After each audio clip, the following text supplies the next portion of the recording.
Hello, everyone, and welcome to the Pixel Underground podcast. This week, we'll be talking about the upcoming survival crafter, Nightingale. All right, so we are here to talk about Mm. Nightingale. So I'm going to go ahead and play this video here and see what you think. You're alone in the realms, I'm afraid. The portals are a mess. Now, Shadow, you've got no prior knowledge of this, right? No, no idea. Given how fragile you humans are, Okay. I'd say that staying fed, dry, and rested should be your priority.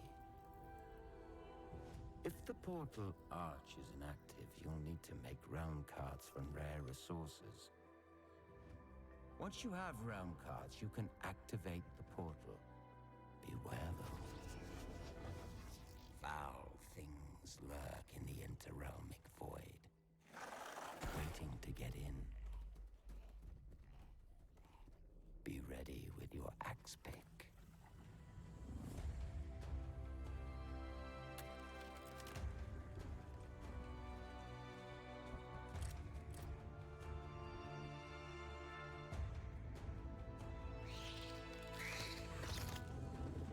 Ooh, that's a scary spider.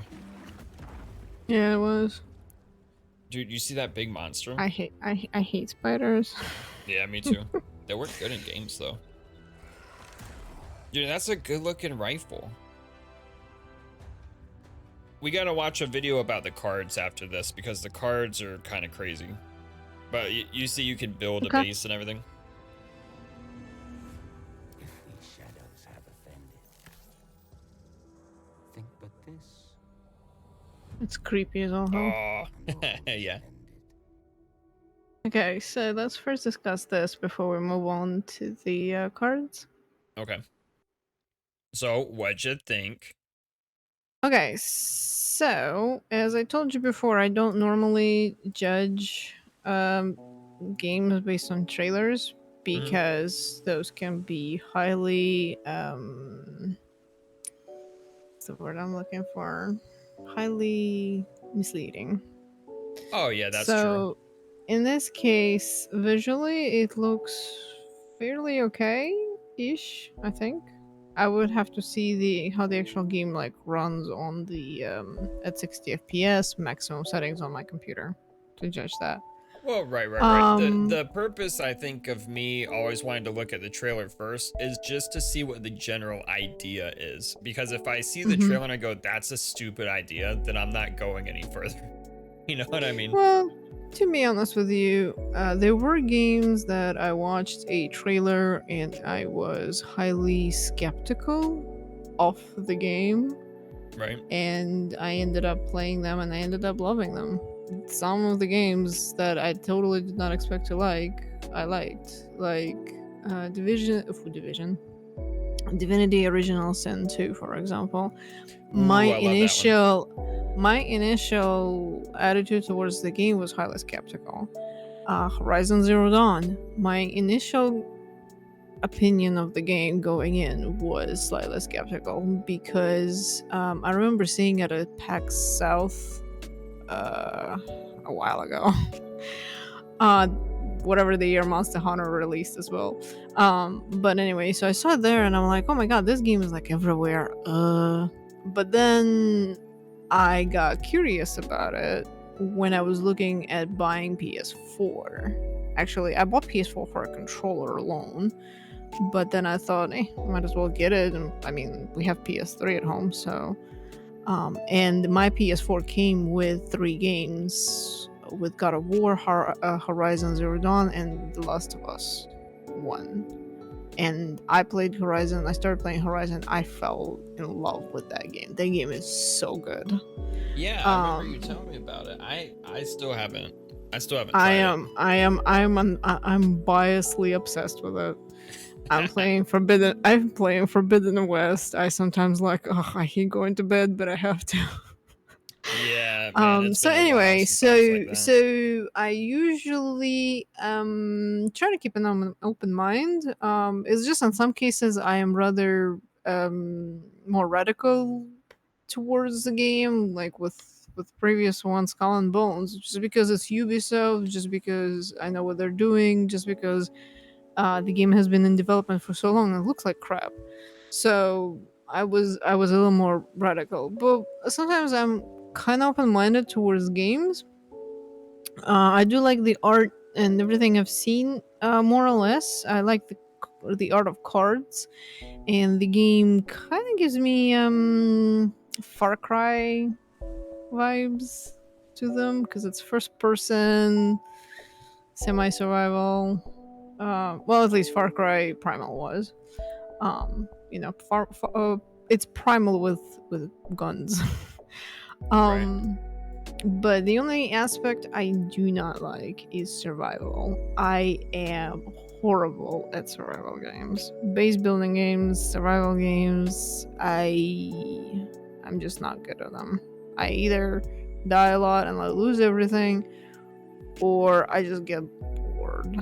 That's one thing with the Rift Breaker. I'm currently working on kind of returning slash review experience with the game, Mm-hmm. and I find myself at a point that I am not sure that I have anything to say because I kind of like the game and I kind of don't.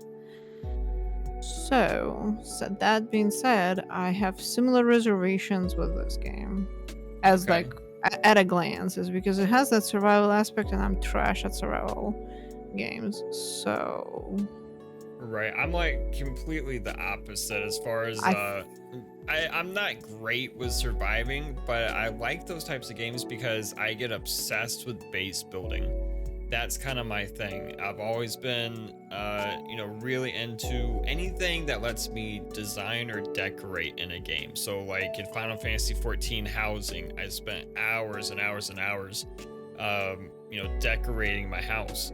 I've played a few other survival crafters, Valheim being a big one. I don't remember now how many hours I spent on that, but basically I built, like me and my friends, a small little village. We each had our own longhouse, and then we had this huge, like communal house with tons and tons of like shelves of chests for storage and all kinds of crazy cool stuff. I'm obsessed with yes. building. See, that's another thing. Most of the survival games bank on you playing with a friend. Yeah, And that's I true. usually go into these games on my own, and I am horrible. Like, I tried Conan Exiles. They had a free, like, a weekend or something on Steam. And sweet Jesus, I hated that game so much. Yeah, I hate Like, Conan actually. I can't like I mean they have zero tutorials. I actually hated Arc as well. I have Arc on Epic. They gave it out for free. It was like the worst 90 gigabytes I had to download Yeah. ever. Yeah. Um but that being said, but yeah, I went into like Conan Exiles, for example, and it's like zero tutorials. You dropped nowhere. Everything right off the bat wants to kill you. No feasible explanation how levels work. So yeah, I played about maybe hour, 2 hours, something like that. I was like, yeah, screw it. I just was glad that I didn't have to buy it or whatever. I mean, and visually it looks meh. But like art styles, something that can grow on you sometimes, and sometimes I can like games, despite the art style, but not Right. in Conan's case. Same with what was the other game? Oh, Arc. Oh my god, that was horrible. I'm I not a had fan of art. the worst, and I went into PVE server too, so like the experience was horrible. Like that game looks like it was made in, I don't know, early 2000s. I actually don't know what year it was made, but yeah, visually Yeah, looked I don't horrible. remember. Zero tutorials. Just no. Um, and then I played a little bit of Subnautica, but it's just Subnautica just scares the shit out of me. So Yeah, I that's just a don't weird I one. don't I don't mind the game itself, and it actually starts really well. I love the music in it. It's very atmospheric. Visually, it's very pleasing, but and honestly, I am not even scared of deep water. Like, if I go on the beach or something and I swim where I can't touch with my toes, like I would have to dive, I actually don't mind it. Like deep water doesn't necessarily scare me until I play like Subnautica, or generally in games it just makes me feel uncomfortable. I Yeah. have to mod Skyrim, for example, to make water transparent, or Fallout games. Both games I have transparent underwater. Oh, really? So I can, yeah, because I can't, like, in games for some reason it just gives me weird phobia. Oh, yeah, Even that though is weird. in real life I don't have it. Huh. So, but yeah. So in a lot of ways, you see with like survivals, you said like I didn't play Valheim, for example, but I was curious about it. Then again, there's those kinds of games you have to play with a friend. I feel like they're geared towards you playing with someone else. Yeah, I And think I would have to pretty much agree with that. I mean, you can play Valheim solo. I did put a good number of hours into it by myself, but it's definitely better with a friend, yeah. but yeah, and then I just usually I go solo, and I pretty much get bored or I give up or whatever. Right. I kind of feel a little lonely in those kind of settings when there's like literally nothing else around you. So Yeah, so but yeah. yeah, that's a good point. That I did not like Ark or Conan. I hated both of those. I'm not a big fan of Subnautica. I mean, I played it, it was okay, but I got really bored really quickly. But then there's other ones like Valheim I was obsessed with for a while. There was actually an indie pixel art survival game called Survivalists, where you train monkeys to build your base for you. That was really cool. The pixel art indie survival crafter Core Keeper, which I've done a review video on, that one's really cool. That's the one where you like dig tunnel, everything's underground and you dig tunnels to find stuff. So yeah, I guess it just depends on the game. Because if it's done right, I love it, but if it's done wrong, I hate it. So yeah, this game gives me like weird mixed vibes of Fallout 76 with like Far Cry Primal. Yeah, kind with of. Like a little bit of an alien monsters in between. It also has a little bit of a New World vibe in like lighting and stuff. Yeah, sort of. If you look at like 116 timestamp, it literally looks like it was pulled out of like New World. I don't know, but maybe it's just me. Right, lighting and everything. Oh yeah, that thing. Oh yeah, kind of. It's definitely an interesting mix. But it looks. I mean, if this is actual gameplay, it looks good. You know. Shit, that rifle looks good, dude. It's a good looking rifle. I mean, you can see the grain in the wood. Can you? I can. I guess my quality of a video. It's looks a little bit on the plus. You're gonna watch the videos of low quality and then say this game looks like shit. But no, what I meant is, if you look at the metal part, it looks a little like plastic.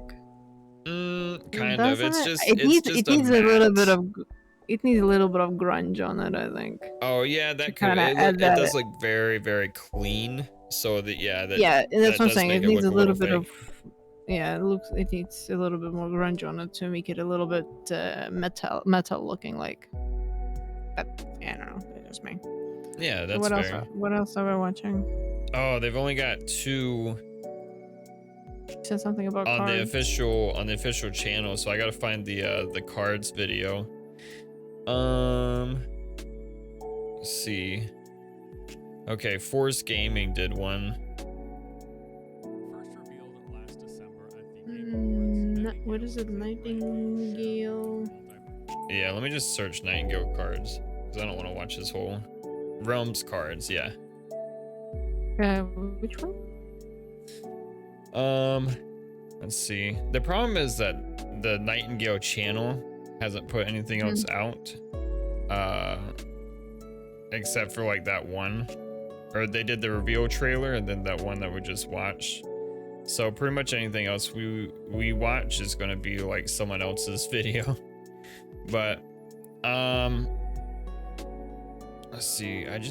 Because I just saw the cards one the other day. Let me go to their website actually. There is one from Wired Gaming, and Nightingale more info on the Realm cards.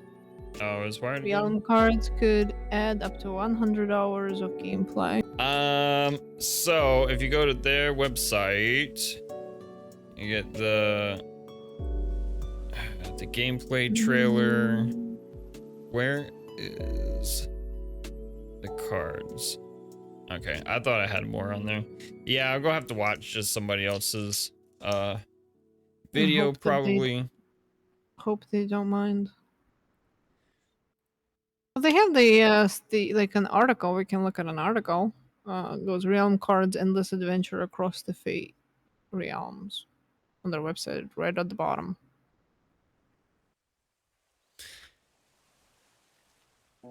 Your website looks different than mine, but okay. Yeah, that's For some freaking reason. I don't know. Okay, hang on. I'm gonna send you a link. Oh, hold on. Okay, yeah, I got it. Oh, I got it.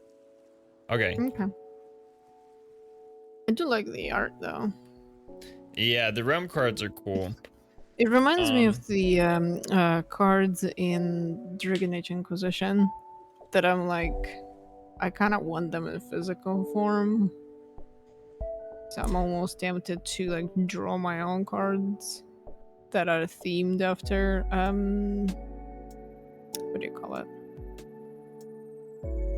I don't Dragon know. Age Inquisition cards. I don't remember. I never finished Inquisition. I mean, you could see them in the loading screens mostly. Yeah. Let's see. So he's talking about Oh, that guy has a Russian name. Alexei. really?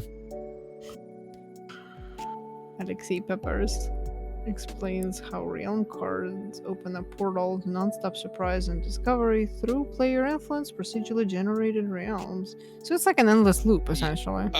Sort of. So the cards are how you access or unlock new realms. So it says cards are the key that unlocks access to brand new types of realms, each with environments, creatures, and discoveries to be explored. Using realm cards lets you apply agency and choice over what kind of realm you're going to open, allowing you to connect to one that fits your current needs and desires for adventure.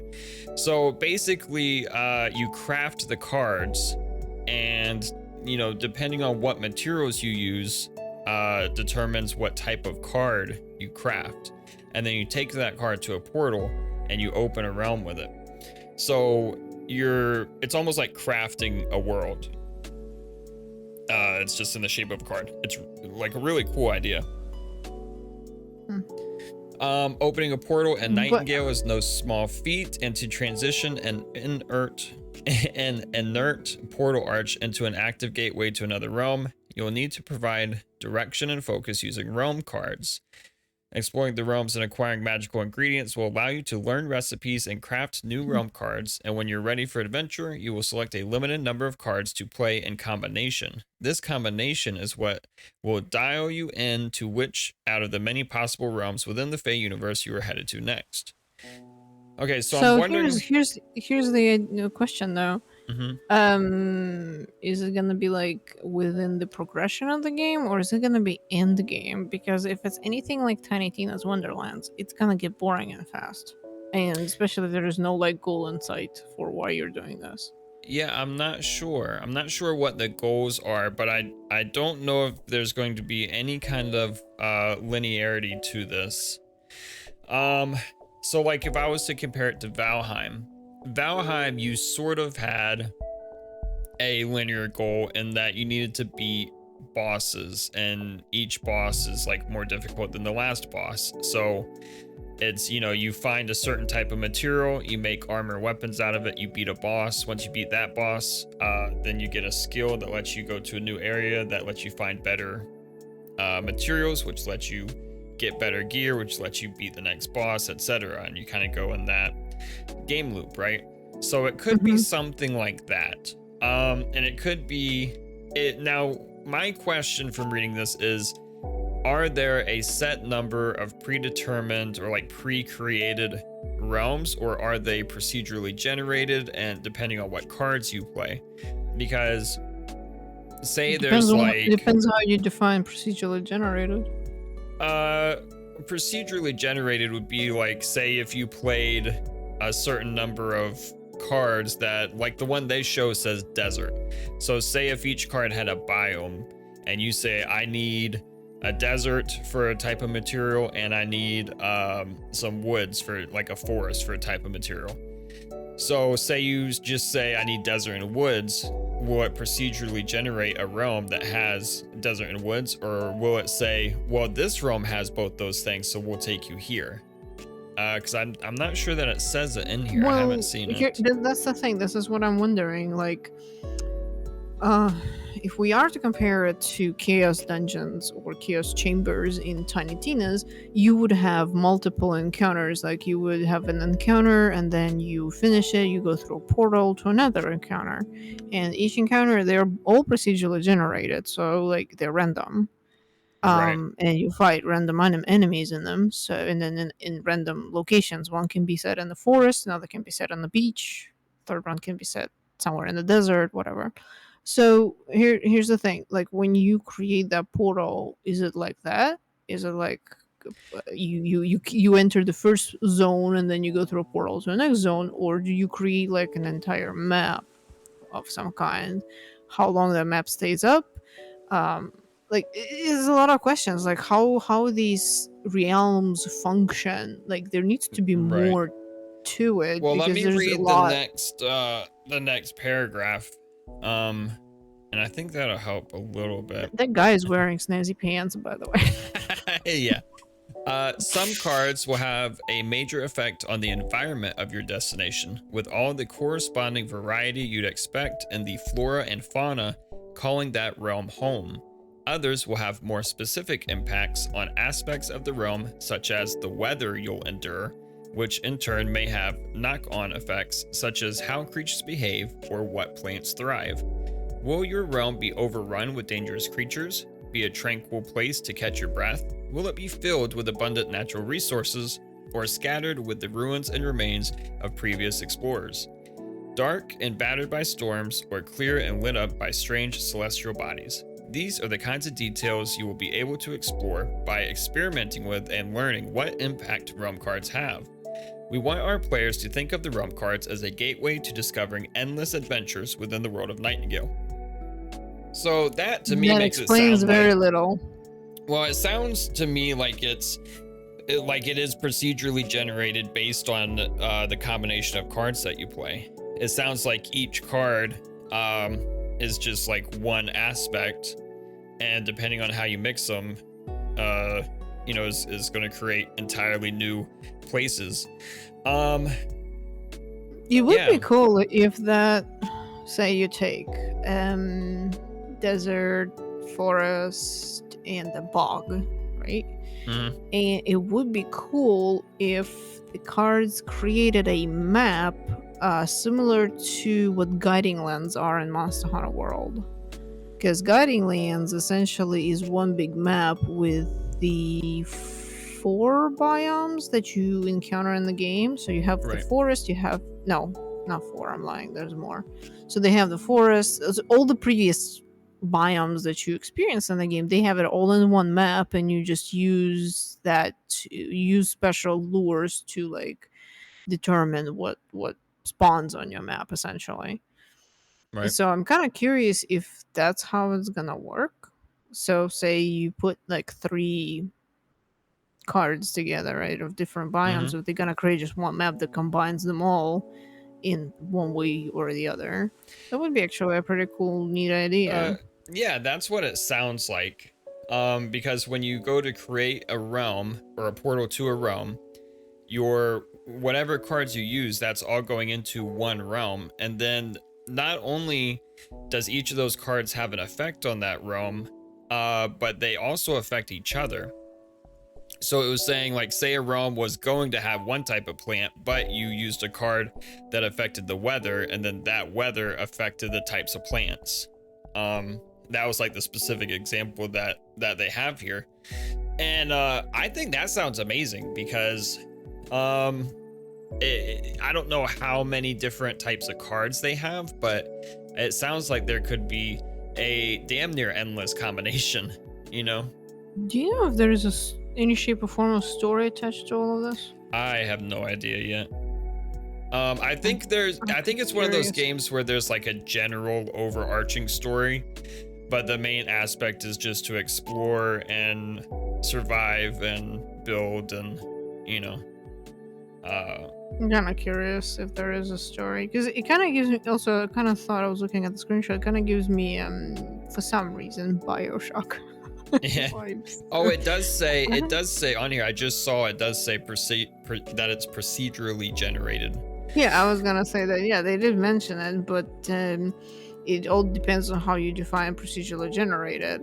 Right. So, because it can be done in different modes, so to speak. It can be procedurally generated like on Warframe, which is a procedurally generated game. You just go into a mission, but the most of the times the maps just generate differently, right? The extraction can be in different places. Right.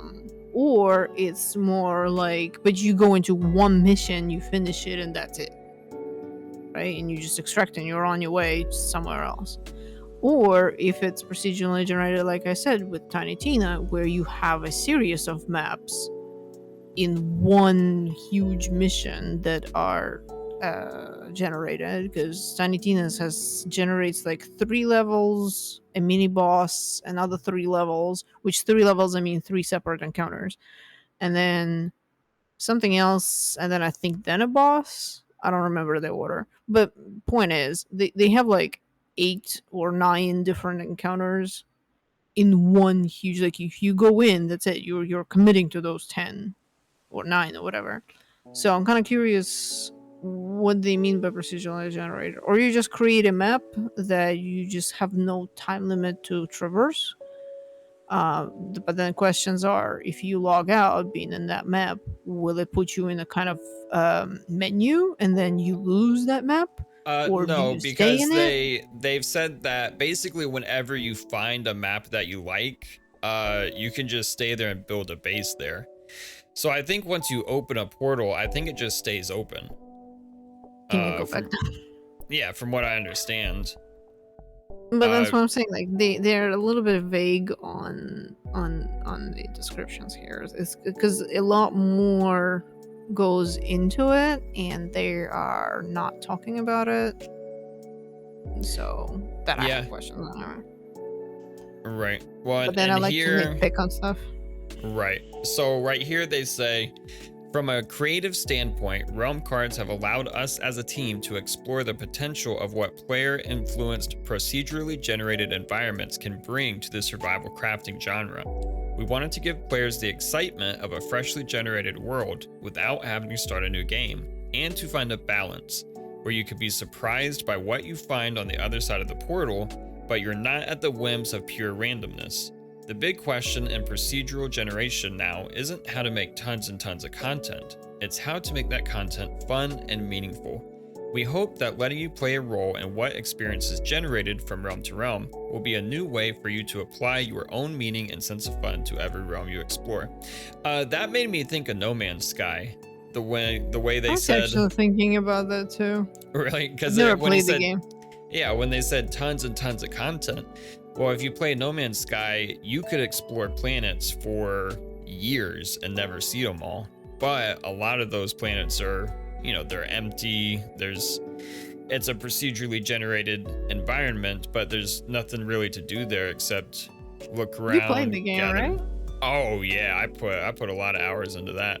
Yeah, I never played that game, so I only watched somebody to play it. Yeah. Like one of the guys on YouTube that I watch, he streams it, but I mean, I've it's fun, never but I couldn't do it for played it forever. myself. Yeah. Yeah, I mean, some people say it's right out there addictive, but again, I'm not into space games that much, so there is select few space themed games that I liked. Yeah. But otherwise, usually I overlook anything set in space. I don't Okay. know. I was never into sci-fi, so. But yeah. So, I mean, I have a lot of questions about this game. Yeah, I want to find Seriously. another video. It sucks that they've only got What do they have? They have a launch and the gameplay trailer. yeah, the reveal and the gameplay trailer. Let's see.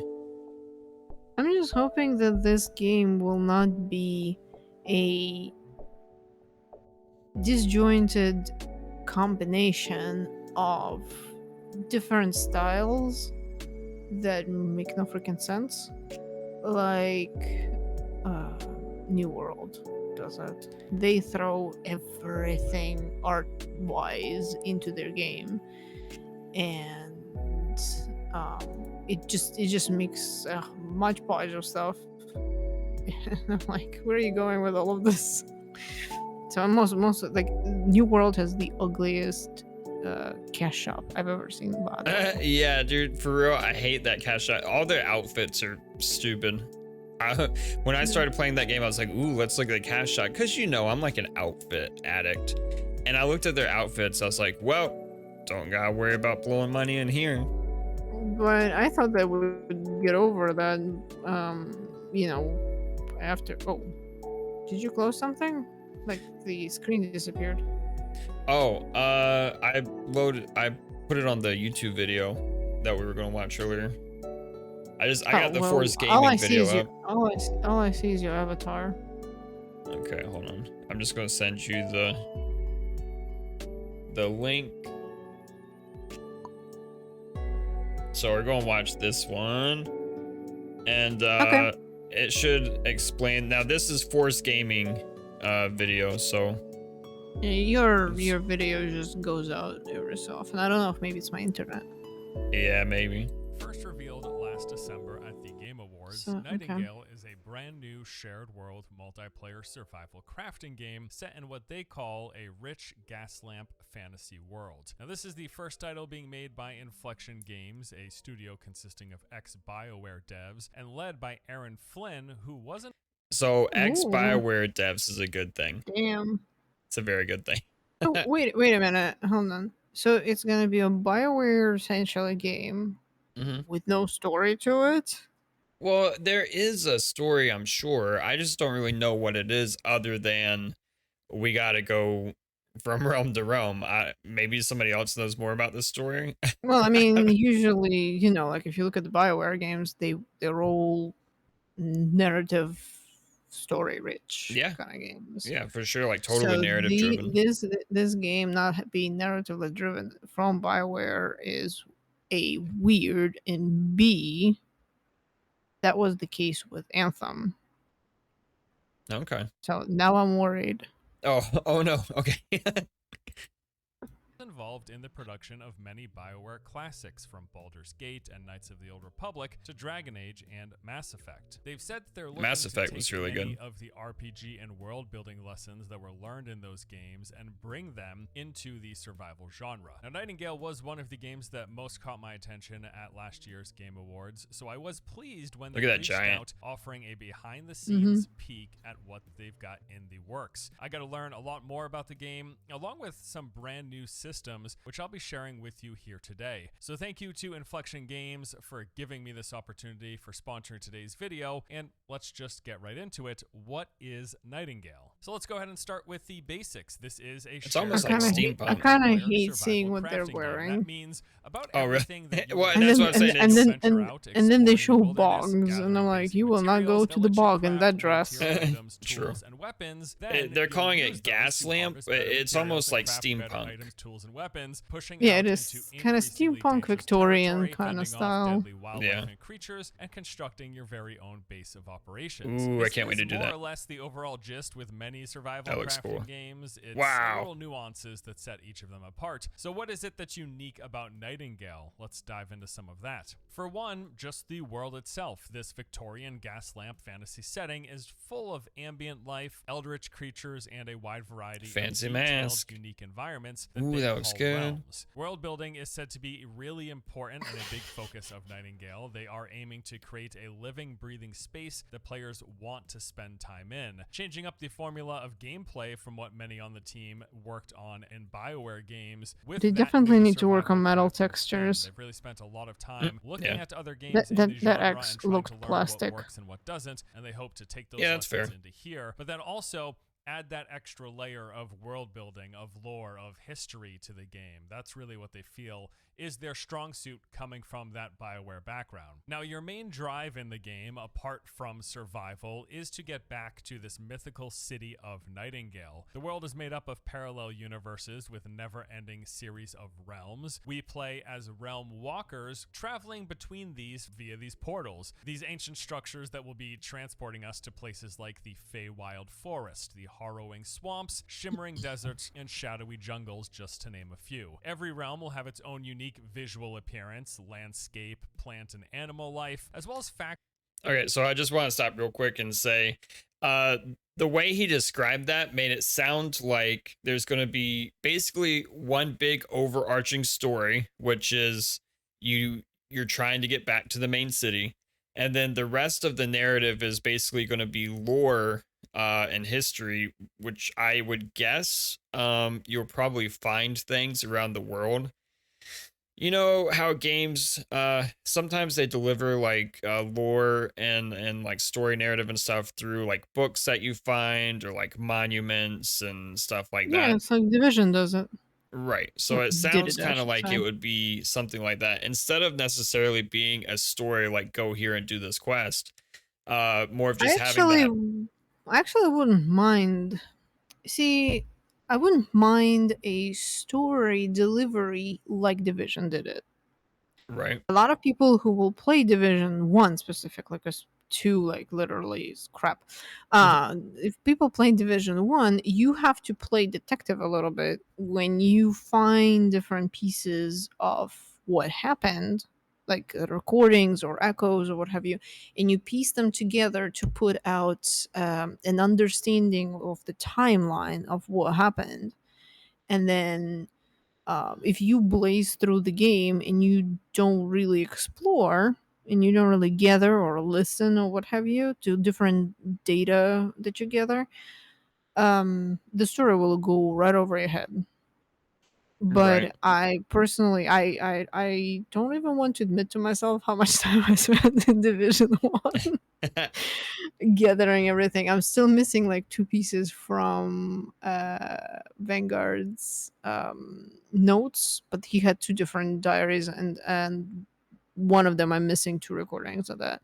But yeah, I spent a lot of time putting it together. And I actually, when I started delving into timeline, analyzing what happened, when it happened, is actually I really like that type of delivery because it kept me invested Right. and I was curious to find out what was going on, you know?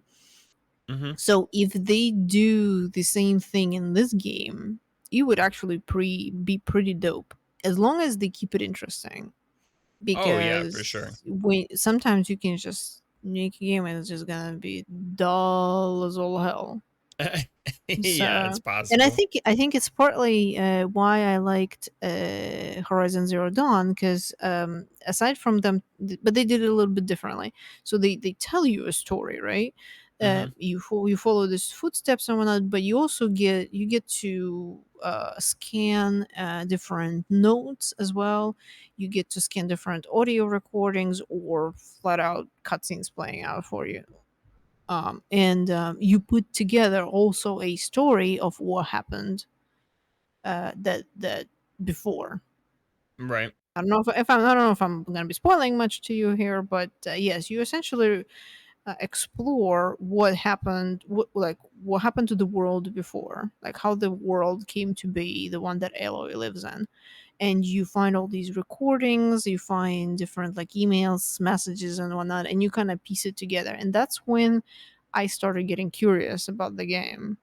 Is when I had to, as a player, to pay attention and kind of find different pieces of the puzzle. I hope they do the same thing here because then it's going to be interesting. Oop. So, I gotta close that so I don't get any more notifications. Whoops, whoops, whoops. Okay. um, but yeah, I 100% agree with you. Yeah, and I think that I would be totally on board for them doing the story or the narrative this way. So, yeah, I don't at know. least if they do it partially, like the Horizon did, where Right, they show you the story, but then part of it you have to piece for yourself.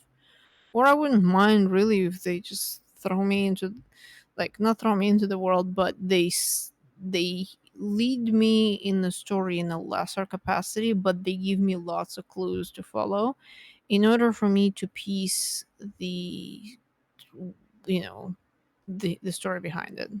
Let's just put right. it that way. So. Okay. Well, let's go ahead and Actions and dangerous continue foes that we'll this. be navigating as we search for valuable Look at that cool ass resources, giant. recipes, and more powerful equipment. And then he Among made him each mad. realm's distinct landscapes, you'll also come across plenty of points of interest. Mysterious Fey architecture, dungeons, derelict ruins, abandoned towns, ancient Okay. ceremonial grounds, so on and so on. All of which will also be inhabited by a wide variety of creatures whose design is based and rooted in the folklore and fairy tales of the Victorian period. The Fae are going to be the main enemy in the game. They've created these creatures called the Bound, meant as like a mimicry of humanity that they've sent out into the world and are constantly tracking us down. Now, there will be plenty of other factions in the game as well, with a wide variety of creatures and class types, from minions to casters, tanks and assassins, rangers, and many other variations. So far, some of the creatures we've seen include the Harpies, these giant bats with human-like faces, massive wings, and plenty of sharp teeth. These will be sneaking around trying to steal items from players in their camps. It's kind of a cool mechanic. There's also the Bandersnatch, this cross between like a raptor Ooh, that's and ugly bat-looking thing. Of course, the Bound that we mentioned, these like warped humanoids who are constantly hunting us down, many of which have like objects on their heads like skulls or barrels. It's pretty neat. We've also seen things like large rats with fish faces, towering hill giants, trees that will come to life, and many Ooh. other fantasy fake That tree creatures, was cool. as well as more natural wildlife like deer, birds, rodents, and spiders. Now, you can deal with some of the more imposing creatures you come across in multiple ways. This kind of variety of approach is a big thing they've talked about. It's not going to always be about combat and fighting the big scary enemy. For example, they showcase the fact that there's this hill giants in the world, and you have the option of working with them by offering them something they want in exchange for a peaceful cohabitation, or you might make him angry, in which case he'll fight and attack your city. So, okay, we've got the various biomes, or realms as they call them. We've got points of interest and creatures within those realms, and then the portals to move between the realms. How is the game itself going to play out? Well, it's going to look something like this. You're going to start off with very little, then gather those basic materials, harvesting trees, ores, and plants, which provide the resources to craft the tools, gear, and weapons. So far, so good. As you continue gathering, building yourself up, you will of course come across those creatures to fight. The game does feature first-person combat with a wide mix of different melee weapons, firearms, and even magic that you will have at your disposal. As you play, you'll discover recipes to craft these or just find items in the environment, and stronger and better items will be available the further you progress. As more valuable resources are found deeper in the realms with special ingredients and even arcane technologies that can be used to enhance your gear, there will be this constant that was a push cool to looking gun. progress and explore. Speaking of which, let's talk about like how that that one. process works. It isn't just going to be that you find these portals and then you walk through them into a new realm. The first thing you have to do is here we go. construct realm cards. Now, this is one of the big new features and what I recently got a sneak peek at. It is a fundamental gameplay mechanic that enables players to use those portals. Realm cards are basically your key that unlocks access to new realms, and they're also meant to give you a bit of agency and choice over what kind of realm you'll travel to next. Think of them almost like a feature selection tool. So as you play, you'll find recipes for all sorts of different realm cards, each with a unique attribute. Was that a and blimp? property, from the environments, weather, creatures, It's something or even like that, resources 'cause that a steampunk, realm can contain. So you may, for example, Kinda craft had a a realm thing card for the blimps. forest biome, True. for rainy weather, and for fey creatures, and then putting those together at a portal creates a realm with those attributes. There's going to be a large variety of potential combinations using realm cards, and you'll want to tailor them to make realms that will suit your needs. If there is a particular resource you need or a creature type that you want to farm, you can combine realm cards to get exactly what you want. Now, realms will be unique to each player who opens them, so even if you put together the same combination of realm cards that someone else has, you're not going to spawn into their version of that realm. You will have your very own unique one, and they've said that these realm locations are a mix of handcrafted and procedural bits pieced together. You can, however, once you've made Okay, so they said it's a mix. So I guess there's like it'll take some parts of like pre-crafted and then fill in the gaps with procedural generation depending on what you play. So, I mean, that's still good.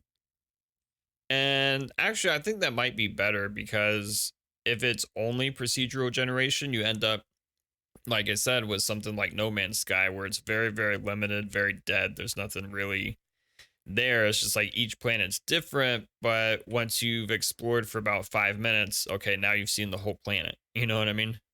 Mm-hmm. made a realm, invite people to it. Well, I think with it's you if you something so desire. Bethesda is Some realms will be aspiring to temporary, with so their you'll go in, Starfield. fight Is we gotta have so many planets Well, Starfield is a and little bit different because whatnot. Starfield, they said it's like a single player RPG where it's like you're in space and you choose to land on a planet, and then you'll have like like a loading screen, and okay, now you're on the planet. So it's They said no. They what do you said mean? that you will be able to like freaking load.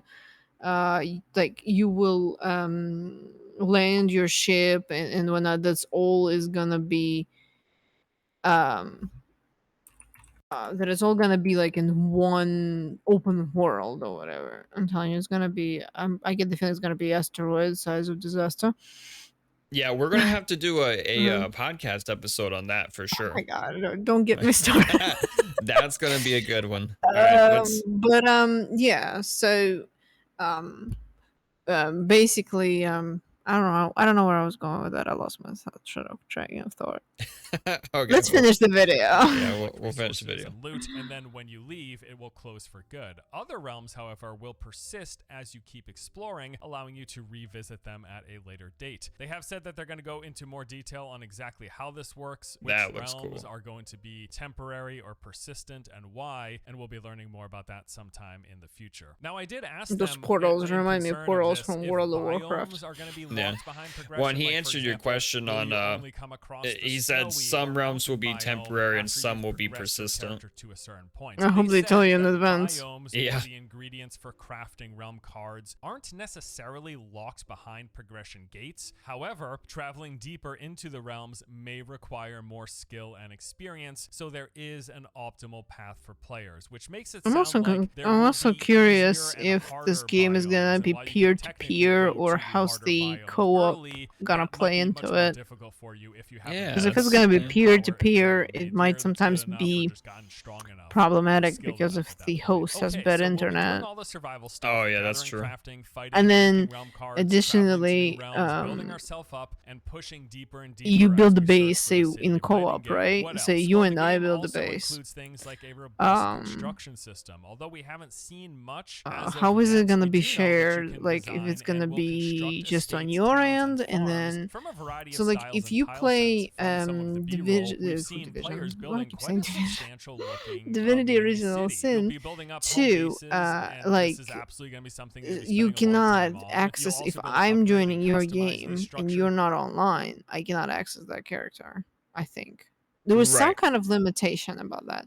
So I'm curious how it's going to be in the Nightingale game because, say, I join your game and we build a base or whatever together, right? And then I Hmm. cannot access it if you're not online, for example, right? Y- Also, like, or if it's going to be ruined altogether, or like, I'm kind of curious how the whole multiplayer. Is he talking about that in in there? No. I'm not Mm. sure, but I know Oh like yeah, Valheim. he says shared world cooperative, no PvP. There is a little chapter later on, but Okay. I'm kind of curious how that is gonna play out, and also how the peer to peer plays out because sometimes it's just a nightmare. Yeah, because like Valheim, I created a world and me and my friends built, a base, but then they couldn't log on if I wasn't online. So yeah, Yeah. it's same deal. After you've built them. You can even recruit NPC workers that will help you expand Ooh, your NPC homestead, workers. help automate production, and even assist in gathering resources. You'll Love also have to automation. fend off incursions by the Bound, those twisted fey mimicries that we mentioned earlier. They will attack your structures on a regular basis, and you'll have to fight them back or risk losing what you've built up. He's No doing a word really of good if there's job some of sort of stretching his offlining 4 potential minutes here, of or if this gameplay will only footage. happen when you are logged into your You're character. repeating There's it going to be plenty of constantly. NPCs Yeah. around the world, not just to hire as workers, but also to interact with, learning more about the lore and backstory, gathering quests that will I reward hope they're better resources NPC and workers than schematics what for you new get on things for you to Fallout build. 4. Some of these may even assist you out in My your monkeys and adventures. And remember, this survivalists were kind of pretty plays good. into the fact that being I don't know, Fallout ex-BioWare 4 devs, a lot of the NPCs team were making this horrible at game, their they're job. trying to Yeah. really add a thick level of history, of lore, of Well, world I building. mean, And I Bethesda think a lot did of cut that is going to corners on come that, through these so NPCs out in the Yeah, world. true. Now, I know we've mentioned crafting, but specifically some of the stuff you'll be able to make includes powerful gear and weapons, which you can imbue with magic properties, as we mentioned. You'll even be able to cast magical abilities. We have seen this teased a little bit in some of the early footage. You'll also be cooking meals to consume and other consumables like potions that will help you out on your adventure. You'll also have to make specialized tools. These will be required to harvest those rarest resources that are found deeper within the realms. Also, this is a shared world game, so you can play solo or in a group with your friends. Adventuring solo or gathering together with friends in this online shared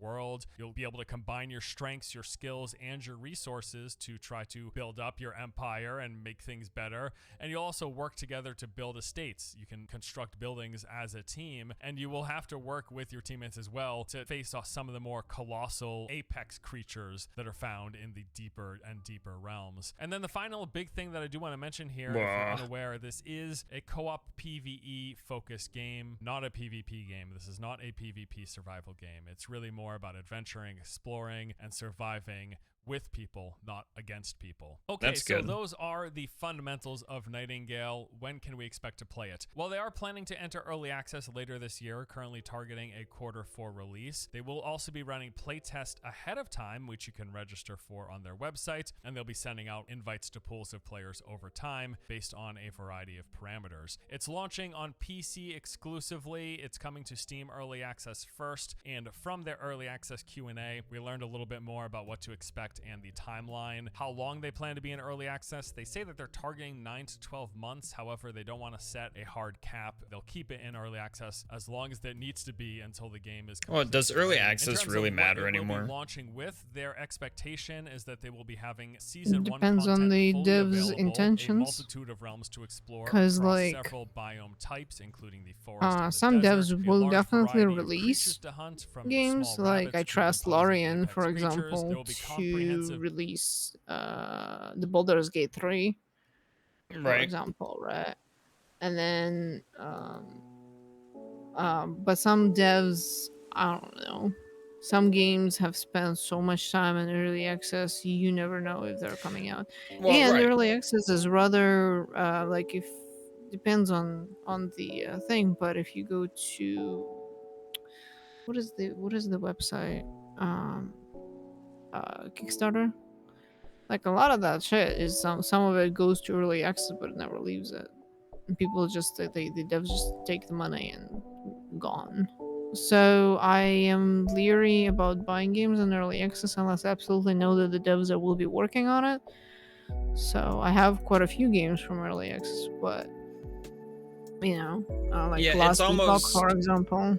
yeah, it's almost like a catch-all term because some games, like Baldur's Gate 3, they'll quote unquote release in early access, but really it's like you're alpha testing their game for them.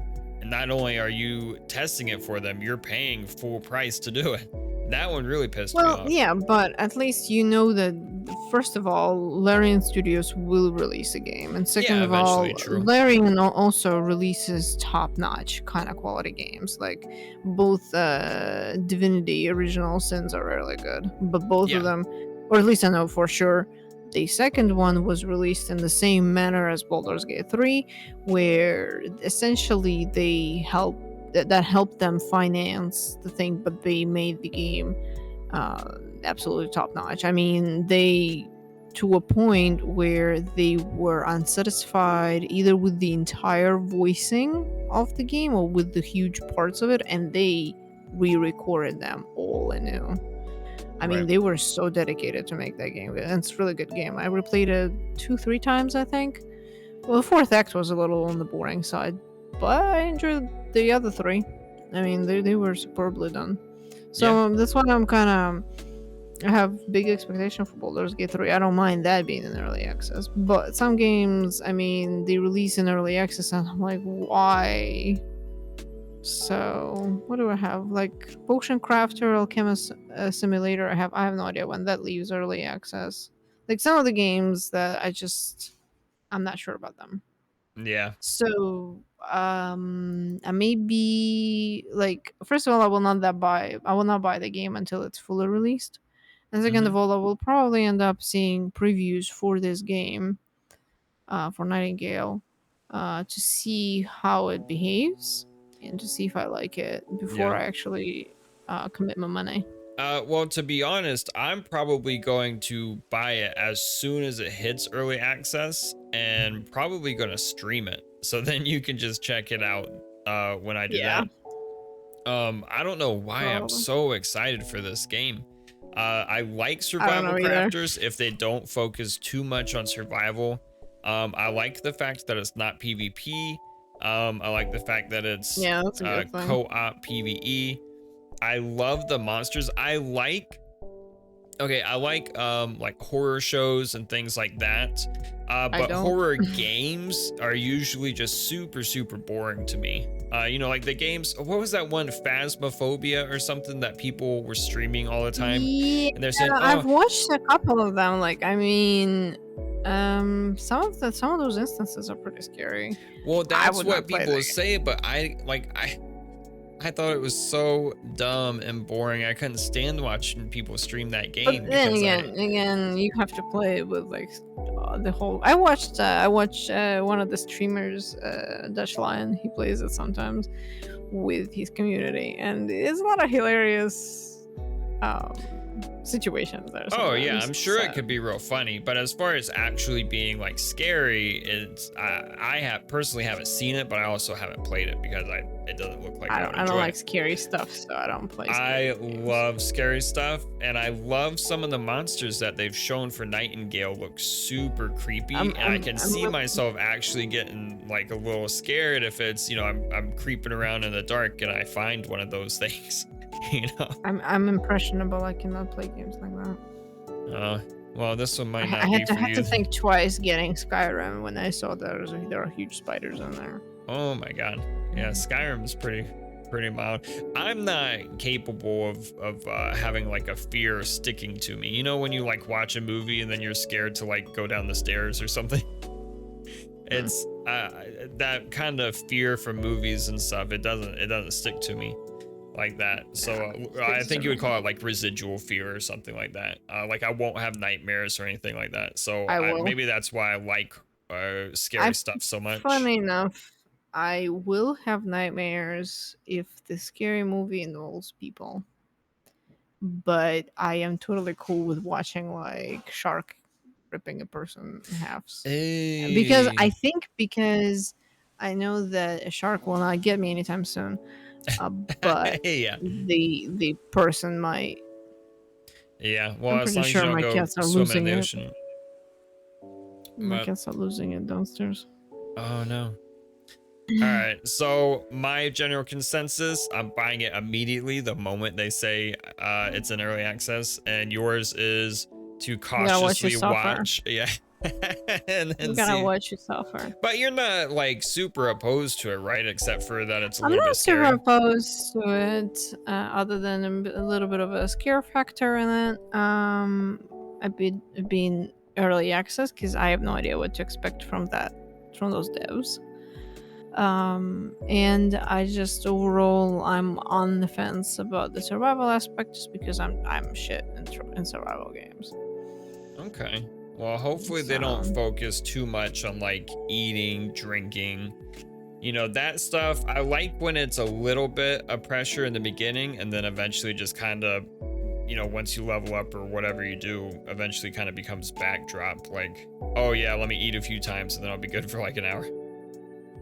Yeah, But- that would be nice. 'Cause I hate eating every like 10-15 minutes. That's annoying. Yeah, me too. Now, I like when you have to survive the environment. Like No Man's Sky, there's different environments where you have to have a I don't remember now, is some type of shield or something to survive like a certain environment, or you have to like run and get inside when there's like a snowstorm or something so you don't freeze. Yeah, Rift Breaker has similar stuff in it. Yeah, Like so when I you start like traveling. Yeah, I like stuff like that. Like if you were in a world and they're like, oh, there's a lightning storm coming, you gotta get inside, you gotta like take shelter. I think stuff like that is really cool. Just, you know, as long as they don't drag it out too much where I'm standing inside for half an hour. You know? But yeah, I guess we'll have to see. So, all right, well, we've done our hour, so you know, we'll go ahead and wrap up the old recording here. Okay, doke. All right. Thanks for listening, everyone. And if you like this kind of content, please don't forget to like and subscribe. And we will be coming out with a new episode of the podcast every Saturday morning, 9 a.m. Eastern. Hope to see you around.